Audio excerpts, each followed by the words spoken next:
Now, Yeah. so Alan, Famous. Alan with the threads on. I heard you got good news today. I heard that. Yeah, man. I heard from a reliable source, aka you, which is semi-reliable. That Newcastle Yeah. United, your Geordies, are taking a trip to fucking to a roof. human rights violation oil money. God damn it. That's right. Oh God, it's so good. No, Are we talking about soccer? Is this soccer? Yeah, Is this soccer talk? Yeah, we are. Okay, the four people that tuned into this are just Yeah, no, they're gone like, now. all right, checked out. Yeah, I was just super stoked about it. Big money, lots of money.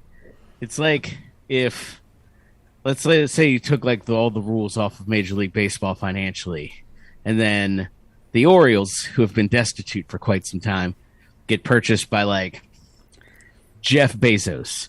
But Jeff Bezos also happens to own a country and all of its natural resources, and be interested in the Orioles. Like has like yeah, I and want be like interested and want to like he wants to build stuff in the city of Baltimore. You know what I mean? Why? Yeah. I don't know, but we'll take it. No, but, okay, we've talked about this before. If we had all this money, like Wes, I think one of the times I talked about if you won this much money in the lottery, you know, you said, well, I'd purchase a shareholder stake in the Baltimore Orioles, and I'd help run the organization because I can, because I love them. Mm-hmm. So how wealthy are you talking? By the way, where's homeboy from, and what's his portfolio look like? So the portfolio looks like all of the natural resources and assets of the Kingdom of Saudi Arabia. Oh, very nice. All right. Yeah, so, you know, the guy who got accused for slaughtering a reporter, that guy. The public investment fund of the royal family of Saudi Arabia, not necessarily him specifically, which was a condition of this purchase was the Premier League was like, yeah, but you can't control this club because you're a human rights violation. And they were like, all right, that's fine. That's perfectly understandable. Wink, wink. That's fine. But we're bankrolling it, so good to go. I think he's estimated somewhere in the ballpark of like 520 billion is what the public investment fund is worth. That's the public investment fund. I actually heard a great kind of conversation about this, how like Jeff Bezos and Elon Musk and Zuckerberg and Warren Buffett, they're the wealthiest. They're not the wealthiest men in the world.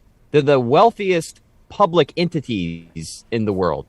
These guys who own like Bahrain, like they own Bahrain. They own the fucking sand. They own the shit that's under the sand. They own the people that are on top of the sand. They own all that. They're worth trillions of dollars, but they don't put them in the Forbes 500 because that wouldn't be fair. Right. This is like this goes to a different list. This goes to the Chris Rock talking about African Americans needing to get into wealth, and he said, "I'm not talking about rich. I'm not talking about someone like Shaq. Shaq is rich. The person who signs his check is wealthy.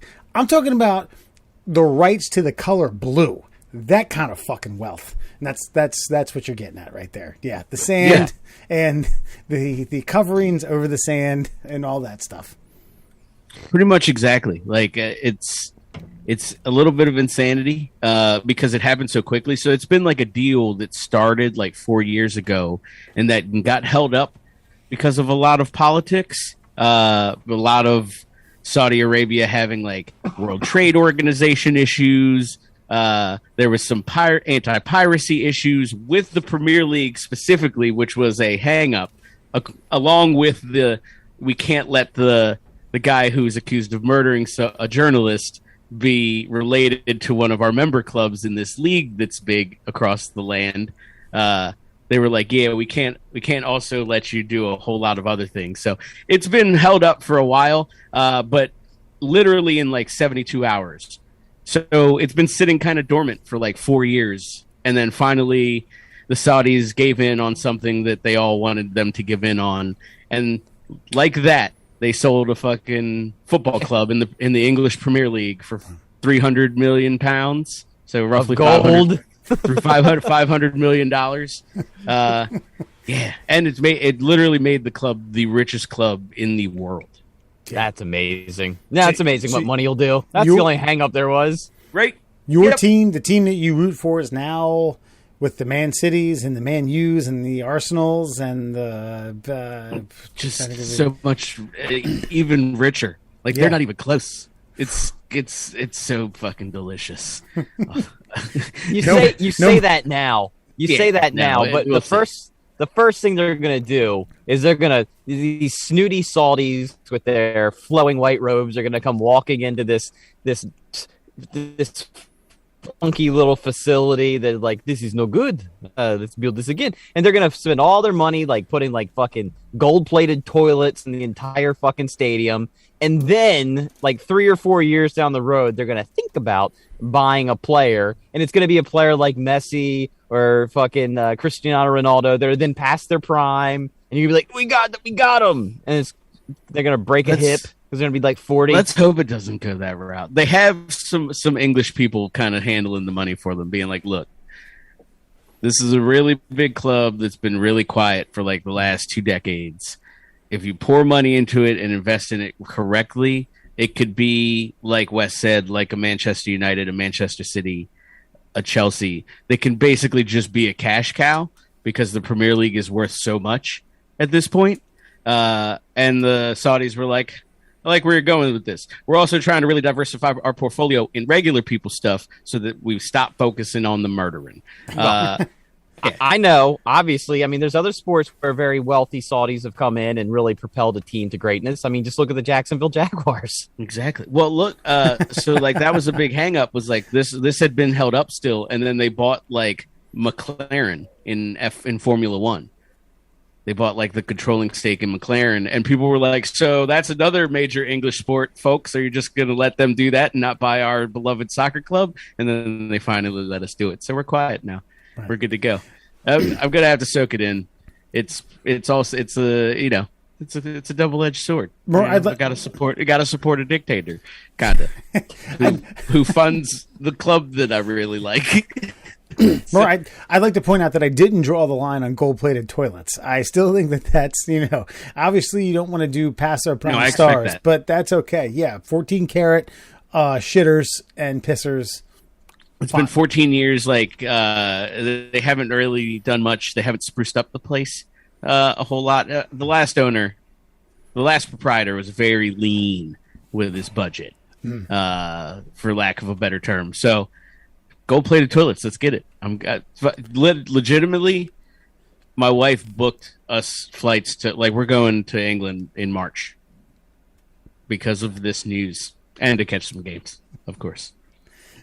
Shoo! Wait, he's doing the penguin dance. He's just popping around like an apartment. It's popping up and down. It's gonna be good. Well, good for you. I don't know.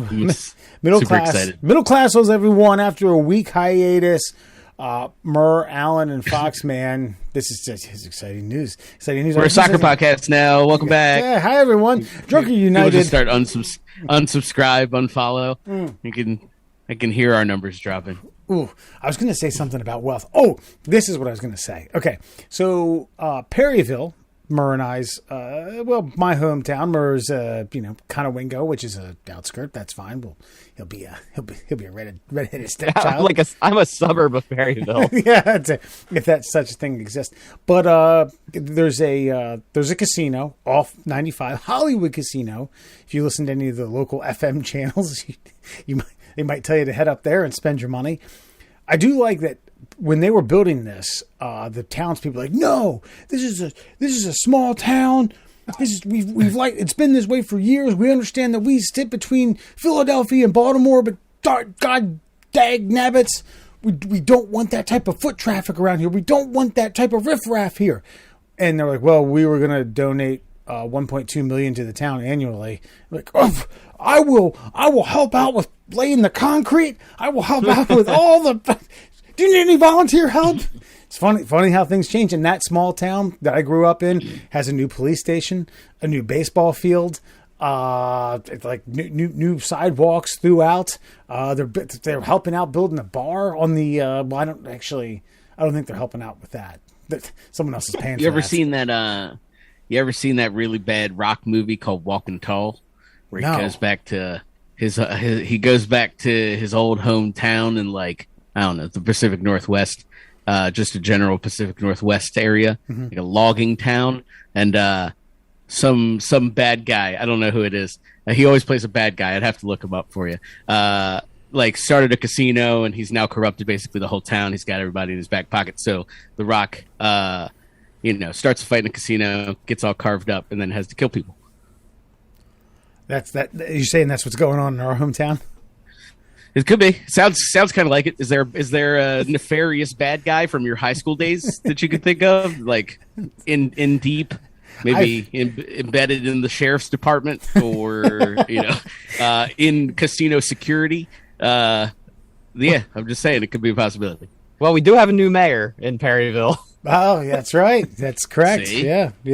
But I'd say the jury's still out. I think he's Perryville through and through. I do believe that. We'll see how his tactics play out. Mm-hmm. I think he does want to get his hands on a little bit more of that casino money, and rightfully so. Yeah, I was going to say that wealth that Wes was referring to, and they're building. It'll change you. They're building. I don't even know what it's. I always fuck it up and I call it a Wild Bills, but it's not a Wild Bills. It's not even close to that. But that's that indoor water park. Have you heard of that, Murr? Yeah, it's the White Wolf Lodge or something like that. That's it. Yeah, the White Wolf Lodge. They're a Wolf Lodge. They're building a Wolf Lodge up there, which is going to be a big deal, big to do. Wave pools. Lots of indoor water slides. Exactly. Yeah. Well, good stuff. Of course, they're building it on like, I don't know, like how toxic is that soil in Bainbridge? Who cares? It's like, who gives a shit? it's like an old like naval station that's been, like 30 years. Like people weren't allowed to like walk on the property because it was so fucking toxic. God knows what they buried in there. It's probably like, I don't know. There's probably about 4 feet of used motor oil just below the surface. So the problem I have with this, they keep saying like it's going to bring thousands of jobs. Okay, but we're not allowed to go, and this is why. If you want to go to the White Wolf Lodge, you have to stay there.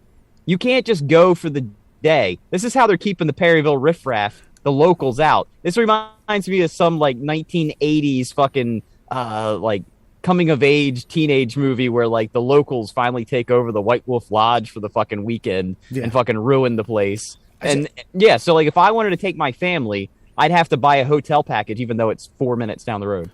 I heard that they are going to relinquish that to certain zip codes. I heard that. Now, I don't know if that's the case, but I do like where your head's at and like a takeover. Yeah, you just what? I can't send my kid down the water slide, down this toxic ass oil filled water slide for the day. Come on, Dad wants to have a couple Budweisers. Watch a few bikini clad women walk by me and call it a day. I got to buy a hotel room. Yeah.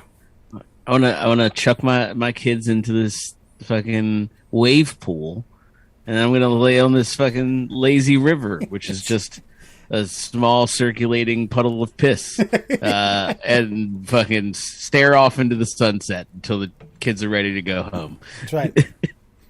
And I love how you say the lazy river when there's actually like a real lazy river, like an actual body of water. Just like you can actually see it from the water park. The Susquehanna, it's like literally a baseball's throw away from where they're building this fucking water park. Don't want to do that. Gotta get them the one that's man-made. That's right. Safer. You guys had said it. You don't get into bodies of water like that. You mentioned that in a previous podcast. Yeah, why would you want to go in the? It's also true. Where the Susquehanna River meets the Chesapeake Bay. I've been to a couple water parks. I'm assuming you guys have. That you ventured into those in your utes, as utes. Yeah. Been to Six Flags down in whatever part of Maryland that is a bunch of times back when I was younger. Before it was Six Flags, it was like Adventure World. Yeah. Oh yeah. Okay. It was like Wild World. I think back when we were like mad young. Yeah. King's Dominion, of course, has a nice water park. I said that's white people stuff. Yeah. The Great Wolf Lodge is Yeah. and stuff. I don't know. It just seems weird. I went to one. So it was my cousins who grew up in Iowa at the time. Me and my brother went with them in their swim team.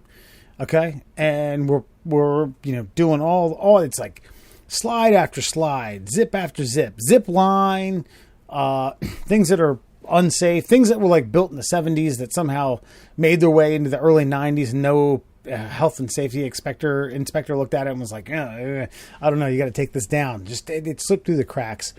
And I don't know, man, I was just having a great day, just flying around and got out on my own for a hot minute, and just suddenly realized that, like, hey, I haven't seen anyone in an hour and a half. And then crossed paths with my mom, and apparently everyone had put out a search party for me for the last 2 hours. Like, they had been trying to get in the car 2 hours ago and head home.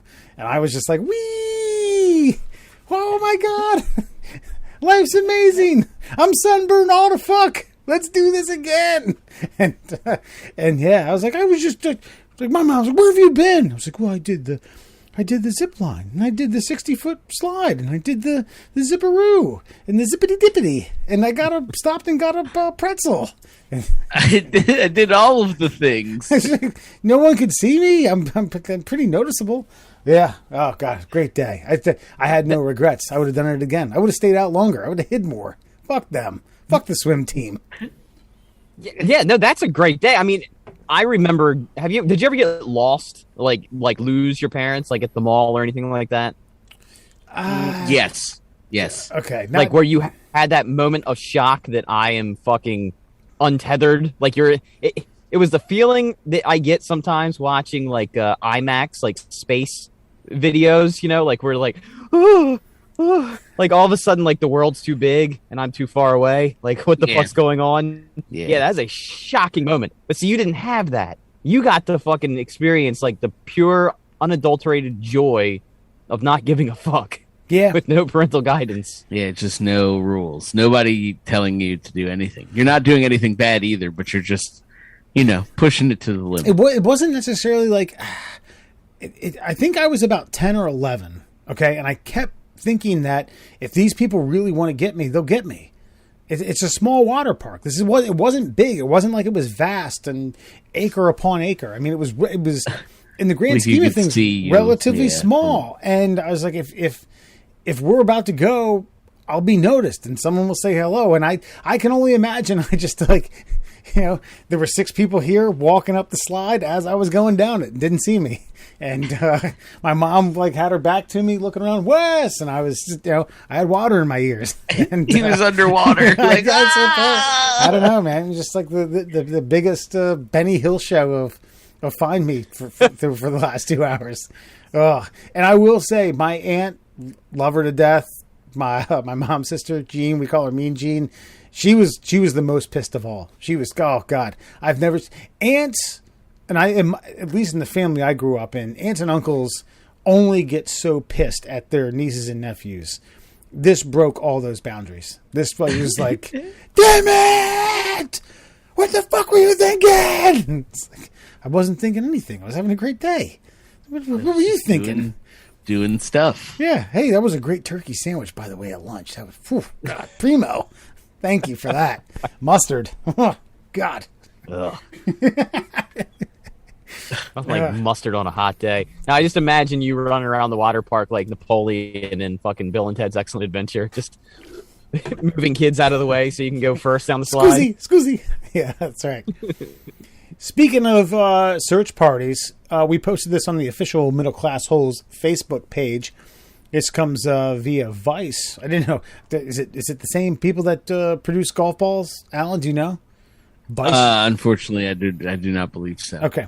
Missing drunk man spent hours helping a search party look for himself. So this takes place. A man missing in Turkey accidentally joined his own search party, looked for himself for hours before he realized he was a target of the rescue mission. According to local media reports, I'm not going to even try to fuck with that name. A 50-year-old man from a rural region in Turkey was out drinking with his buddies, wandered into a nearby forest, didn't return. Worried about him, his friends alerted the authorities, who set up the search and rescue to find him. So yeah, it turns out this guy wanders out of the woods, kind of like a la myself 25, 30 years ago. And helps out this Turkish search and rescue team, and finally says, like, holy shit, these folks are looking for me. I mean, fuck, who's at fault here? Him or the search and rescue party? The search team. That's right. Yeah. Like they don't have a description. What are they looking for? They like a man. I don't understand. They're just a man. Sir, hey guys, we gotta get on out there, find a human male, maybe clothed, maybe not, don't know. Human male, find us one. And they're just like Homo sapien. And then how does he join them? Is he there at the beginning and blends in? Because if they're traipsing through this place searching for someone, and then a new human enters the fray, wouldn't they be like, "Hey, guy, are you the human we're looking for?" So many questions. I just don't understand. The search and rescue team can't identify people who aren't a part of the search and rescue team. I mean, he was here the whole time. Must be one of us. Well, and that's why I posted it, because they kind of like they didn't need to add in the headline that the guy was drunk, because in reality they were just trying to distract from the fact that was a shit search and rescue party. Like you said, if he joins the search and rescue, like, all right, who's joining us? I am. We're looking for you. So, mission accomplished. Well done, everybody. That's it. The search should be over as soon as he joins the party. But if you're drunk and you just came out of the woods, you're probably going to look for your friend. Hey, Jimmy. Hey, what are we doing? We're looking for some drunk guy. Like, did they not know? How were they going to find him if they didn't find him when he was already found? And does he get any money for a reward if he's the guy and he found himself? Or did he find himself? I don't know the Turkish... is he in trouble? Is that what you said? I mean, does that, like... I mean, he gets to, like, kick one of them in the balls, right? His friends? No, the fucking search party. Like, just because. He was there the whole time. So the leader has to suffer consequences. Yeah. I think that the captain of this search and rescue at least should be somehow like questioned there needs to be a vetting process of the search and rescue team's search and rescue process. I don't know. I feel like an echo chamber here. It just yeah. Like I just don't understand what were they giving us a sketch like. What was the basis for the surge is all I'm asking. Well, no, and I get what Alan's saying because, okay, how long was he missing? Because it doesn't seem like he was missing very long. And then all of a sudden they've and a lot of times if you're the missing person, like you get charged for like the search and rescue operation. Like, I mean, they don't make you pay it all at once, but like over time, like if you're the asshole who causes like a whole mess of people, dogs and police officers come looking for you, you'll get a bill in the mail eventually.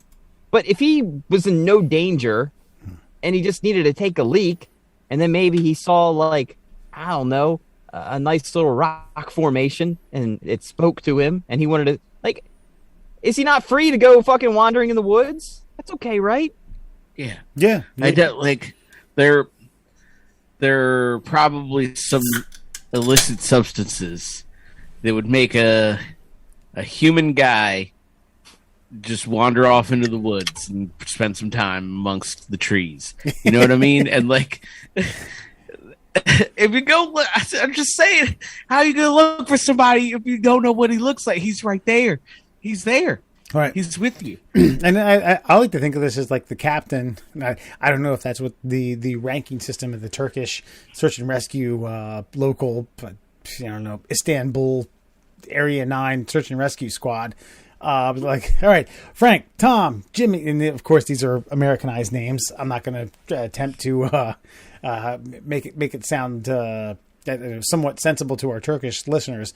Oh, so you're gonna whitewash the Turkish search party? Okay, I mean, I figured you would attempt some ethnic names at least. All right.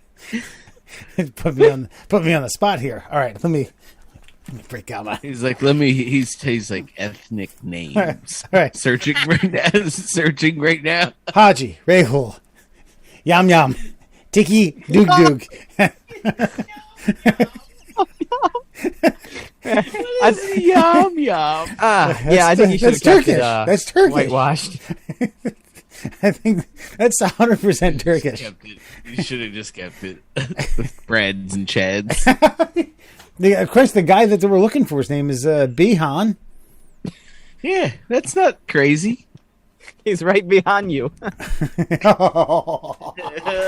Hey. Hey. All right. Well, man. It turns out the 50-year-old did say, "Hey, you're looking for me. I'm behind. I'm behind y'all," and it worked out. Good for them. And I guess, I mean, Like, that's a perfect example. So they had his name right. Are they yelling it? Are they yelling it while searching for him? Like, behind. And he's like, what? Right next to him? Yeah. Like, and nobody, nothing. Yeah, but maybe Bahan is like, Jimmy in Turkish. right. Yeah, I guess so. There's two Jimmys in the group or something, I do like that. It doesn't make sense. If this is worth sharing here, I do like that the photo that they use for this is obviously not of like Turkish, like, oh, we're gonna get a canine out here. Nope. It's just like a stock AP. Yeah. It looks to be British. Yeah, It looks like a fucking like BMW, that's right. and somebody was just like, well, just Photoshop police on the door. They need to find the waist of the guy on the left. It's right. Right. Fuck his fancy. What has he got his belt looped around? Jesus. Hip bones. And he's got like Crypt Keeper fingers here. That guy's a 100% bona fide search and rescue forensic person. Watch it there. It's total Photoshop. Watch it there, Cheech. All right. This was also posted earlier in our official Middle Class Holes Facebook page. Only 3% of prehistoric humans mated with their cousins. It's about 10% today. So this comes out of Leipzig, Germany. Inbreeding is a practice often linked to the distant past in prehistoric humans. However, a new genetic study finds that only 3% of prehistoric people were the offspring of cousins. For comparison, researchers say that that number is actually about 10% today. The findings come from a genomic analysis of 1,785 individuals who lived over the last 45,000 years. Sex between cousins or second cousins has become over 3 times more common, according to an international team working on this project. So, first and second cousins are getting it in. Do you think, 3%, 10%, some of that, I don't know. Maybe it just, maybe I'm suffering from cognitive dissonance and I want to come up with some sort of excuse as to why it's much more prevalent than it is today. I don't know. Are we just that much more perverted? I think, I'll give a real answer instead of a joke answer, but I think it's because we're less nomadic. I think back in the day, you would like be roaming through, miles and miles and miles of open land, and then you'd get to a place and be like, hey, this guy's got goats. Jenny, get over here. Jenny, you're marrying Yam Yam. He's got goats. the Turkish goat herder. Yeah. Yeah. That's right. Yeah. And we're going to take 3 goats for you. And, maybe we'll see you on the way back. Maybe we won't. And so like the gene pool spreads over this giant landmass where today you've got a lot of backyard barbecues and, clear liquor. And, maybe you're not really roaming from town to town. It's not a lot going on. And so maybe in the last half century, we've maybe moved away from banging our cousins. But I'd say like from the 1700s to the early 1900s, there was probably a lot of cousin fucking happening. Okay. It's weird. Like, okay, so my parents found out when they did the I know what I always say the swab, but there's 2 or 3 of those major DNA like trace back websites or organizations now. You're familiar with what I'm talking about, yes? Yeah, 23andMe is the most popular. The most popular one. So they did that, and it turns out my parents were like 11th cousins. which in the grand scheme of things means dog shit. I mean, Christ, 11 times. Chris, I get what you're saying. The town that I grew up in, I even knew people who were distant cousins of mine. It was identified. It was like, boom, that person, their great grandmother and my grandmother were cousins or something like that, and were kind of related. And I don't know, maybe what you were saying is that in our time that became a no-no, but a couple generations ago, it was happening much more prevalently. Much more like cousin. Well, I think what Merv was saying, I don't know, maybe don't correct me if I'm wrong, Merv, but like in different times there were sparser populations, so you tended to travel more, you had to trade more, you tended to like just the populations kind of were a little bit more spread out, they weren't as urbanized, whereas now, like even in rural places, like let's even take Western Maryland, for instance. Like, they're just little communities in the hills that just don't really interact with the greater outside world. And it ends up just that they kind of continue that cycle in their own little microcosm of the world. Okay. You know what I mean? And that is probably more prevalent now than, say, back, when you had to move around for food or clothing or whatever it may be for some sort of living condition. Whereas now you just can kind of plop yourself down and do whatever it is you want to do. If that's your cousin, then it's your cousin. Well, let's just use America or North America as an example. Like, let's say you're one of the pilgrims that came over here in like the 1600s, and like half of you died like after your first winter. There's like 30 of you. Yeah, there's 30 of you left. Cousin Jimmy's right down there. And your cousin Antoinette, and it's like, hey Jimmy, you want to go venture out into the native lands and see if we can bang some Indians, or you just want to get it on right now? Let's just do it, because otherwise we're going to die, and our entire gene pool is going to die out. Yeah. So you're probably going to bang your cousin. Yeah. And I'm saying, like, until America established itself and like cities and greater cities, then I think there's a lot of not necessarily pure inbreeding happening, but very close ties, getting it down. I'm also willing to bet that there was a fair amount of incidental, like infidelity. The infidelity wasn't incidental, but the infidelity created cousins unbeknownst to the people who they were like breeding with. Does that make sense? So a dad cheats on his wife, has an offspring, and that creates like a first or second cousin to someone from that family, and then they have no idea. It's hush hush, and then it's kind of like a Oedipus Rex situation, except a lot less worse than that. But whatever. By the way, there's always these stories of kids who got put in foster homes, like brothers and sisters who got split up when they were little. And then there's an inordinate amount of these stories where they end up seeing each other at a nightclub, and they're like, hey, what's up? I don't know, what's up?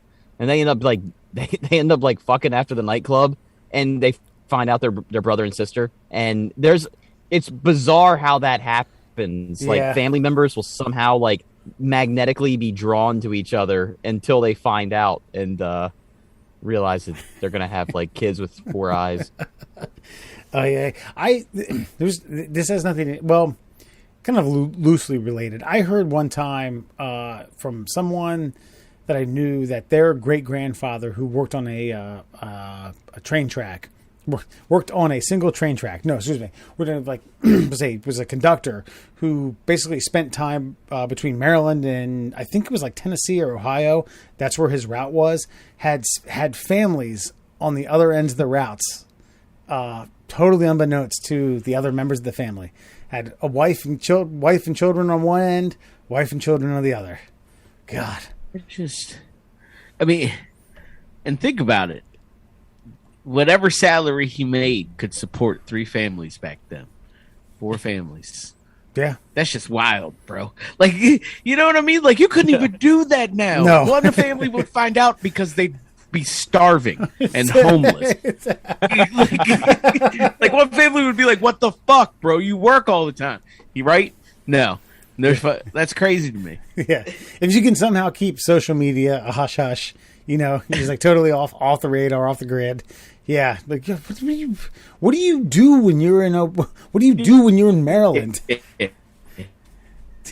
What do you do when you're on the opposite side of the country? Well, train stuff. It's just kind of proof you can't get away with shit now because of social media and the internet. You can't get away with anything. I'm not saying you should try to get away with anything. I'm just saying you can't. Even if you wanted to, even if you accidentally did something, you're like, oh man, I'm going to regret that. Okay, let's just put that in the forever bin. We lock it away. We don't tell anybody about it. You can't get away with shit anymore. I mean, back then, yeah, you're right. Like comedians, I've heard tales of comedians who used to travel the country, might have 2 or 3 families, like one in the West, one in like the Midwest, one on the East Coast. It's like, oh, I just got to travel so much for work, honey.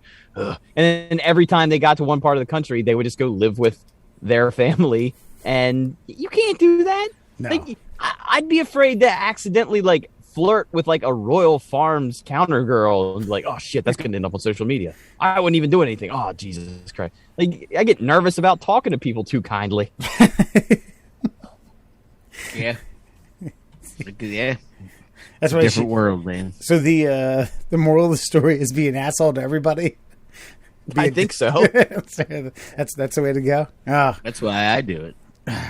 Well, moving on to our last news segment before we get to Fun Fact Friday. So this is a judge who says, y'all ain't splitting up. You might be able to work this one out. Bullitt County judge denies couple of divorce. So this is out of Shepherdsville, Kentucky. A Bullitt County judge has denied a couple's divorce, claiming she could not find their marriage to be, quote, inevitably broken. Judge Monica Meredith issued the order this past August 13th, the day after the hearing. Doug and Nicole Potts, attorneys for both sides, told Wave 3 News the couple married 2008 had been separated since November of the previous year, and the terms of their divorce mostly agreed upon. The main reason they appeared before Meredith was to receive a ruling on the potential of relocation. So the judge hears their case, sees both sides, and says, you know what? Fuck you.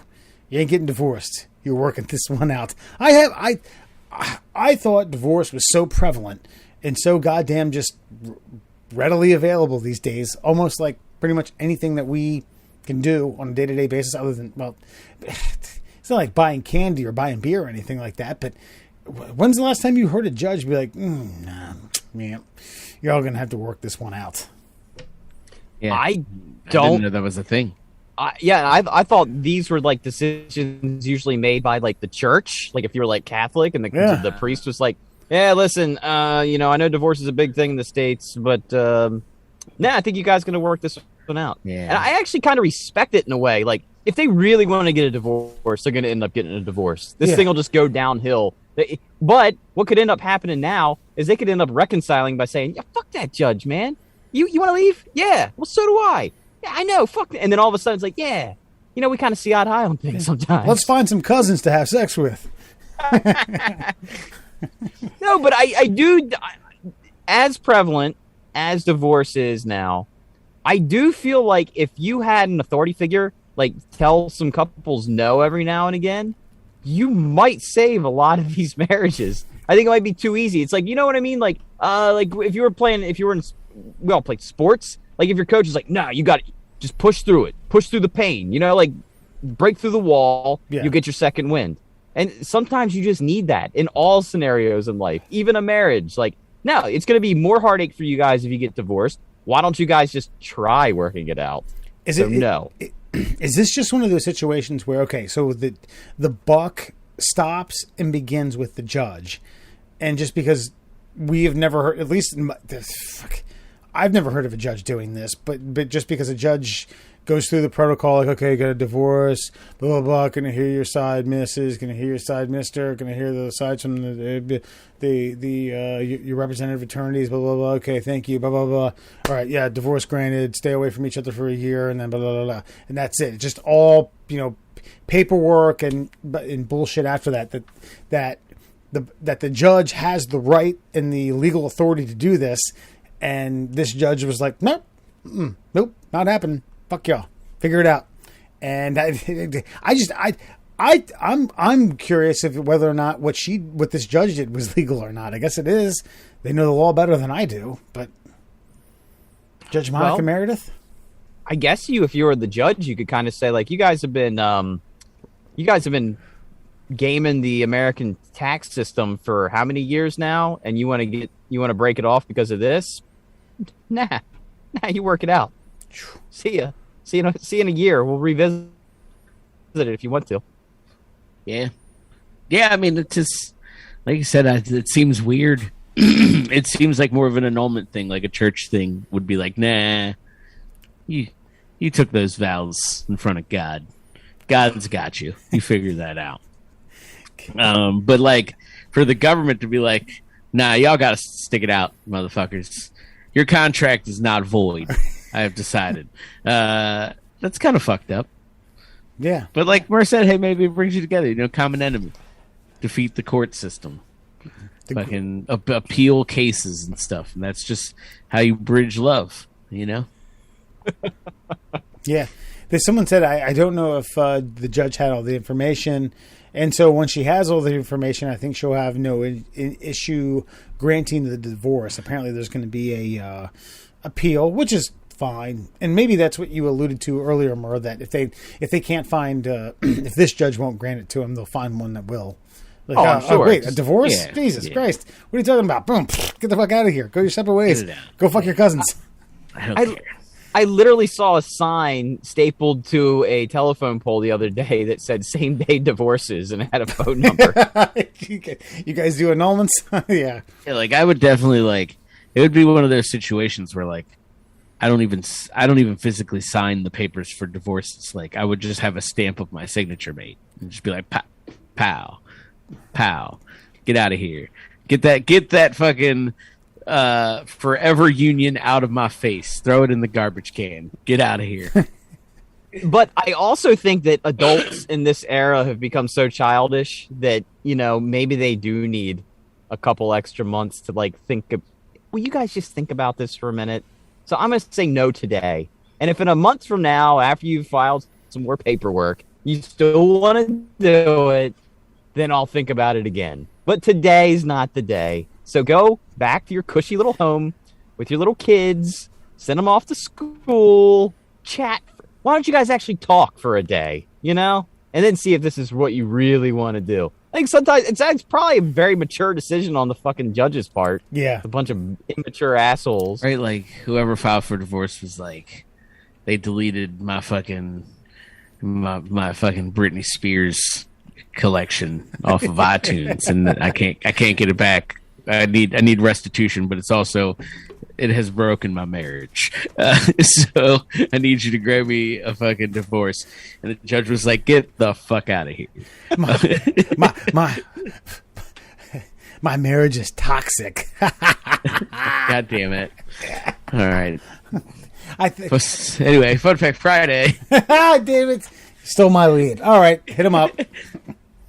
All right, let's get to it, my friends. It is officially time for 5 fun facts for you fuckers on a Friday, being brought to you, of course, by the Shin Splints Recovery Group. If you're a pansy-ass motherfucker and you got some pain below the knee and above that ankle, head on over to Facebook and find yourself the Shin Splints Recovery Group today. Let's get to it. 5 fun facts for you fuckers on a Friday. Did you know boomerangs work in space?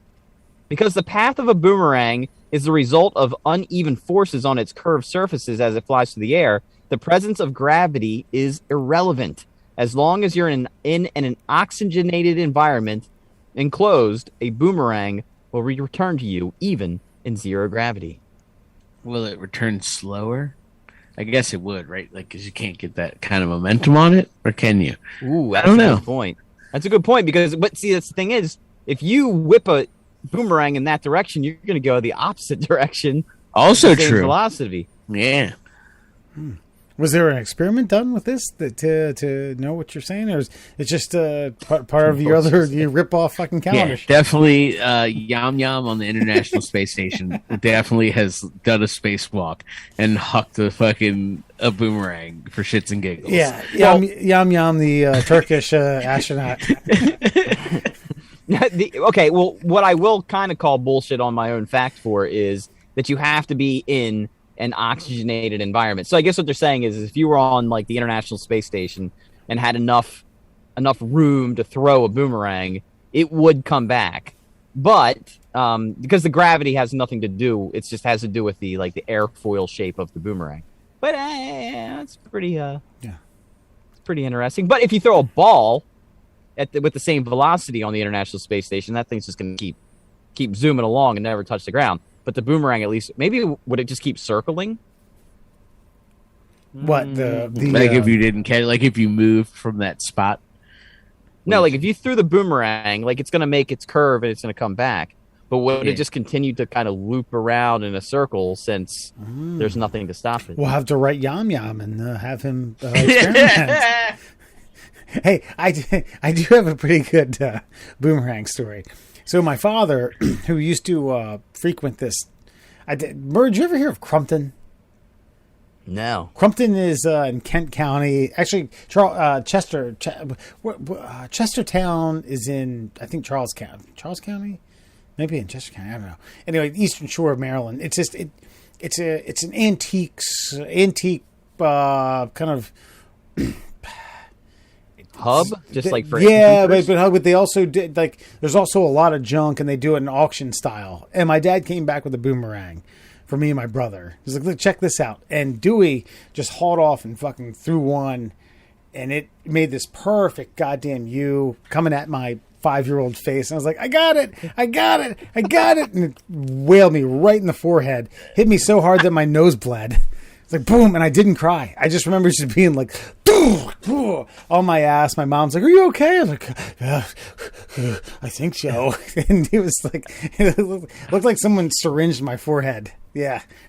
God, aren't boomerangs made out of like fucking koala bone or some fucking crazy shit? Like that sounds awful. It sounds like it could have killed you. I had never seen anything go like that in my life, then or since, and I was just like, I think I got a beat on this. I think I'm gonna catch it. I think I got it. Bam! Yeah, hit me so hard in the forehead that my nose bled. There's probably a neurological issue that I was like, that doesn't even make sense.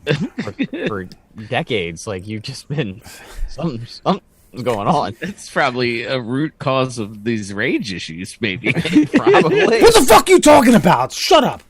All right, man. That's frontal lobe stuff.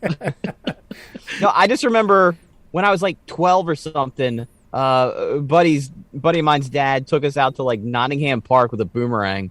And the first time we threw it, like you said, came back perfect, almost killed one of us.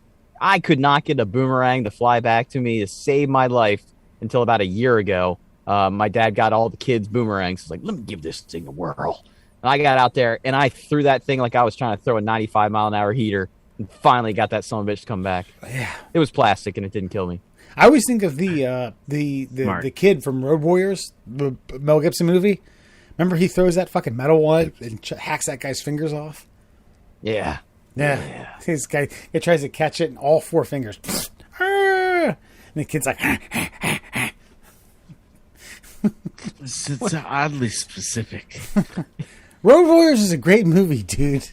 It is. That is a great movie, but that kid always weirded me the fuck out. Did you know Thomas Edison is the reason we say hello to each other? When Alexander Graham Bell invented the telephone, he wanted us to say ahoy because it had been a popular greeting for over 100 years. Hello was mostly used to get someone's attention. It was short for hey you, but Edison thought phones would be good for business, and therefore he felt it was more appropriate to say hello. I did know that. I know that because of The Simpsons.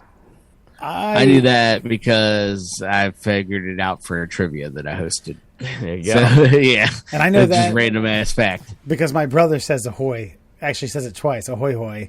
And I asked him one time, and he explained it to me. And I equate it to the beta versus VHS. You know what I mean? Like we could have gone beta, we could have gone VHS. We said ahoy or hello. Well, and the reason he and I both say ahoy hoy is because Mr. Burns in The Simpsons, he had done nothing for himself for decades. And so Smithers goes down, and Mr. Burns has to fend for himself. And he answers the phone, and he goes, "Ahoy, hoy." And then I finally did some research on it, and it was because Alexander Graham Bell, ahoy was the greeting you gave when you got on a ship. So Alexander Graham Bell wanted to do ahoy, hoy, because you were on land. And so that's why Dewey and I both greet each other with ahoy, hoy. I knew it. You shifty That's some fuckers. fucking nerd shit. Dorks. Dorks. So here's some more nerd shit for you. Did you know octopuses are older than dinosaurs? I think it's octopi. Yeah, it's octopi. I don't know whoever wrote that's wrong. But yeah, Hey, I know. That's why I said whoever wrote that's wrong. Yeah. I think you can actually use both, but octopi is just funner to say. I like octopussies. Yeah. Well, that's if you say it that way. Octopuses. I think that's how you should say it. You got to put the octopuses are older than dinosaurs. Did you say octopuses? I think I like that actually. So what You're concentrating on the wrong fact here, Alan. And it said octopuses are older than fucking dinosaurs, which I knew that they were almost like an alien species. But to me, this may prove that they are in fact an actual alien species. Yeah, they're mad crazy. I would assume like them and squid were probably exoskeleton, like super deep for years and years and years, and slowly kind of made their way up. Not to say that their surface level, they're not even fish. I was like, they still fucking hang out pretty deep. Yeah. But I mean, that doesn't shock me. It also, I mean, yeah, that's right. Christ, those giant. Have you ever seen a giant squid? Those puppies, they're wild. Dude, when you think when it was in the what was the one that melted down the oil rig that Mark Wahlberg was on, the Deep Horizon. You know what I'm talking about? Yeah, that was the one. Yeah, the Deepwater Horizon. Like when those Mark Wahlberg was on. Yes, was the Funky Bunch with him? He's a deep sea oil driller.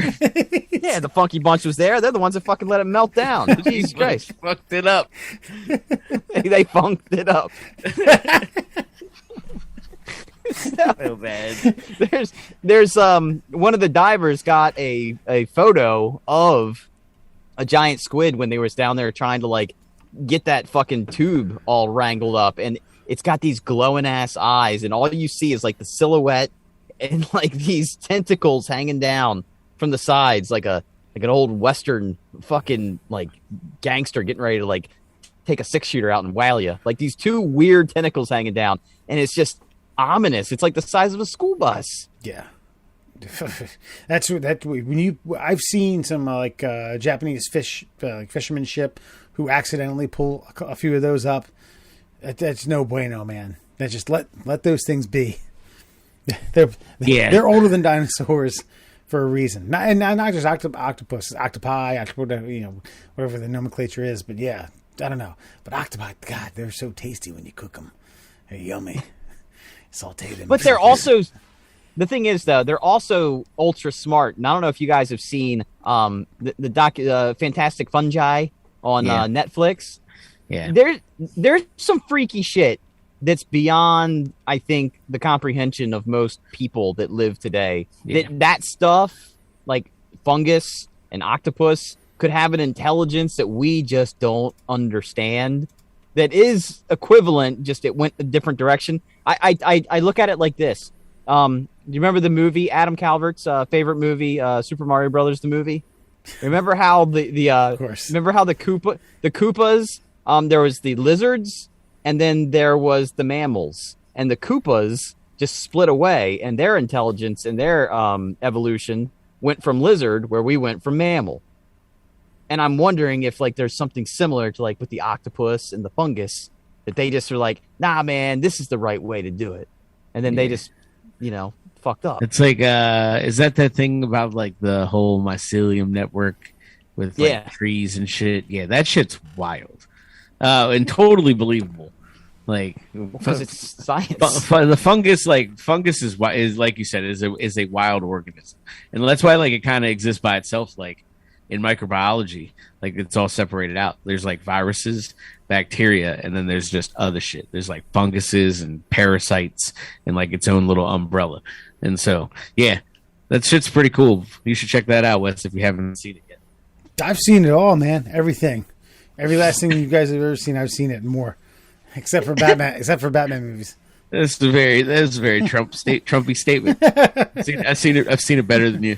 I have seen it more times. What I have seen, there's a great YouTube video where a Chinese fisherman, like I think he gives an octopus like only a small hole to basically puts him in like a container, and he has a teeny tiny hole to get out of the ship to for its freedom. And I think it wasn't like torturing it, but this octopus just kind of one arm out, one arm out, one arm out, one arm out, one arm out, boom, boom, and then gone. Yeah, those fuckers. Wow. As long as they have a hole big enough to fit that beak through, they can get through. Yeah. Or like you got. I like when they don't even use the hole. They're like, you know what? I'm not even going to fucking work to squeeze through that hole. I'm going to reach out and open it. Yeah. And then I'm just gonna get out because I'm smarter than that. And it's they're nuts. They could be aliens. I think we should have a greater discussion on this. Agreed. We find the marine biologist. We'll get Costanza on and confirm whether or not. There you go. Yeah. Did you know? According to his biographer, a 24-year-old Abraham Lincoln had to settle a financial dispute with a gambler and bet him that he could, quote, lift a barrel of whiskey from the floor and hold it while he took a drink out of the bunghole. If he lost, the gambler would get a fur hat. If he won, the gambler would get nothing. Abe then dropped to a squat, lifted the barrel to his mouth, and basically performed a successful reverse keg stand to win the bet. Damn. This adds to the to like if anyone says that Abraham Lincoln was the greatest president of all time, this adds to it. It's like, that lifts it up. I'm not gonna lie. Yeah, makes you more of a man. I want my presidents to be like that. I want my presidents to suck a bunghole. That's what I want my presidents to do. It's true. And they won't be able to do it anymore because they'll get on social media and everyone will go, what do you look at that? I mean, there's pictures of like Obama as a 19-year-old with a joint in his hand. I remember that almost sabotaged his presidency. And luckily enough, in 2008, people were like, oh, God, Jesus fucking Christ. Get over it. People were like, do we still care about that? Yeah. George W. Bush did coke at Yale. That's not confirmed. Yeah. George W. Bush probably did coke at that elementary school on 9/11. Wasn't just Yale, bro. Let's be real. Yeah. And Clinton was doing it off of Monica's fucking whatever. Absolutely. Well, Clinton's the famous, but I didn't inhale. Yeah, right. Yeah, self-righteous. Right. I gotcha. Hold on, I'm trying to look up how much does a barrel of whiskey weigh. Oh, so he did the whole barrel? A lot. He picked the whole barrel up off the ground. That's a big fucking... Okay, 53 gallons. So how much does 53 gallons of goddamn whiskey weigh? Oh, let's just do... Oh, is it 8 pounds a gallon for water? Ish, but I don't know. I'm trying to think how much he drank. There's no way.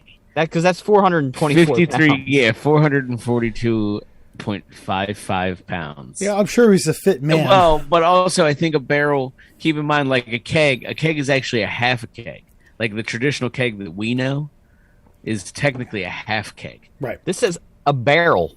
This doesn't say keg. This is a barrel, which is like the size of me. No, I think in like liquor terms, a barrel is not as much as we think it is. Hold on, give me. Either way, it's hundreds of pounds. That was that just shows you, man. Like a lanky ass Kentuckian can do a lot of damage. Wasn't he technically like a professional wrestler at some point too? Wasn't he in the AWA? Abe Lincoln. I know you're laughing, but I'm not kidding. I don't think he was in the AWA. I don't know that existed. Hey Siri, was Abraham Lincoln in the AWA? I'm gonna look this shit up while we're talking. All right, let's hear what Siri has to say. Sure. Don't mute that shit. Oh, fuck you then, Siri. No, dumb bitch. Anyway, was it? No, did you go to like a community college and see someone who was dressed up like Abe Lincoln? He came out and he's like, "I'm the emancipator."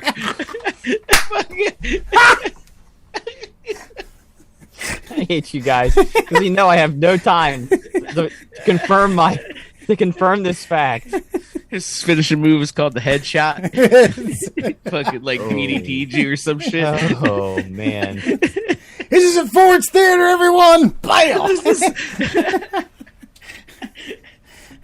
Oh Christ! Did you know garbage collectors, farmers, bartenders, and taxi drivers are more likely to die on the job than police patrol officers? Garbage. I heard garbage tax and you heard nothing. Then you heard garbage. He said tax. That whole boomerang brain of yours. Garbage collectors, farmers, bartenders, and taxi drivers are more likely to die on the job than police patrol officers. Wow. Yeah. That sounds right. The farming one doesn't shock me. Dude, get cross paths with like a legitimate lifelong farmer and say, hey, let me see a scar or two. You're bound to see a gnarly fucking blade that just hacked up a shin or a fucking elbow or something. I think it has more to do with like, patrol officers have like a physical fitness standard like they have to go through every year, and like a doctor actually has to take their blood pressure and things. It's a good point. And these other professions like a garbage collector, like they're not washing their hands and are eating fucking Popeye's chicken like a bucket at lunch. Yeah, they're just doing it till they die. Yeah, I would say I don't know. I also think that garbage collector could just be like straight up just activity too. Like, yeah, you probably don't treat yourself very well, but it's also probably because you're working your dick off in like 100-degree heat and just, you know what I mean? Right. It's not an easy job. You inadvertently get some clothing caught in the compactor or something like that. Yeah, something like that. The one that okay, do you think a bartender just happens to be the inadvertent person that's like in the midst of some sort of dispute, a drunken dispute, and a bartender just happens to be there? No, I think it's long-term alcohol consumption. Yes, I think it's fatty liver and cirrhosis. Yeah, that's what I would put my money I assumed on. though my bartenders are like Ted Danson from Cheers, who are recovering alcoholics who don't drink. My bad. Sorry. Oh no. Then taxi drivers, I think, is rough too, because like just being seated and driving, like that's not good for you. Long term. And the stress, like imagine being a New York City taxi driver. Yeah, exactly. Like that blood pressure is just up and down and up and down, adrenaline on, adrenaline off. Yeah, and you're definitely eating street meats. Yep. Like, yeah. 3 squares of street meats. Like, speaking of street meats, I noticed that prostitutes didn't make the list. Yeah, those girls are ship shape, bro. Look, if they have a guardian, a supervisor, if you will, there's usually a level of protection afforded. Yeah, and not from the supervisor. You gotta, they gotta watch their step. And also realize that Lady of the Night supervisor isn't on that list, right? No, it's not. And that, my friends, is your Fun Fact Friday. Beautiful. Well, Alan, tell the ladies and gentlemen and kids and boys and girls and all the other listeners where they can find us. All the yams from Turkey. The yam yams. You can find us on yamyam.turk. I don't know what the country shortage is for Turk, the country abbreviation. But, ladies and gentlemen, you can find us, of course, on all your favorite social media platforms. We're the Middle Classholes on Facebook. We're at MDL Classholes on Instagram and Twitter. And, of course, for your streaming pleasure, you can hear us on Spotify, Apple Podcasts, and Google Podcasts. And, as always, please email us, because we love getting emails, and we read them on air from time to time, if they're funny, at tickleourtummies That's right. Tickle Our Tummies, plural, at gmail.com. Wow. And by the way, we do have some emails if you would like. Let's give us one. Yeah. Give us one. Give us one? Yeah. Okay. Hey there, boys. It's that time again. Break time. This is coming from Farmer Janky. Crack a few and see if I can still type straight as I walk. I like the idea of storing a willy in a safety deposit box. If all goes right, me and Mary will pass at the same time in each other's tender arms, most likely of a broken heart. Then the kids will get the key, finding the family jewels. A blessing or a curse. Now, this goes back to us talking about how we wanted to have our junk cast in some sort of plaster to make dildos for our significant others. Also, I remember my grandmother passing as a kid. I helped Pa clean up the place, and we were moving furniture when gold fell out of the furniture. A gold vibrator. Woman. Okay, I'm not reading any more of this. Farmer Yankee, we appreciate the effort. The notion Farmer of Yankee, you might have gone too far. You think Farmer Janky is in that 3% or 10% of cousin Hoogan? He's in 100%. It sounded that way. Oh shit! All right, folks. Well, hey, listen, we appreciate your time, and as always, if you get caught manufacturing, distributing, or purchasing a fake COVID card, I hope you get. I hope your penis or vagina gets severed in a horrible bicycle or car accident, and you can't reproduce anymore. All right. Oh, damn. Yeah. That's good. I was going to say, I hope you have, like, anal fissures. But, that works, too. I hope that someone stuffs a bunch of Swedish fish in your asshole while you're sleeping. I hope that you you let us know that you do so that we can report you to the FBI. Woo! Yeah, hell yeah. Moore's walking on eggshells. Good night.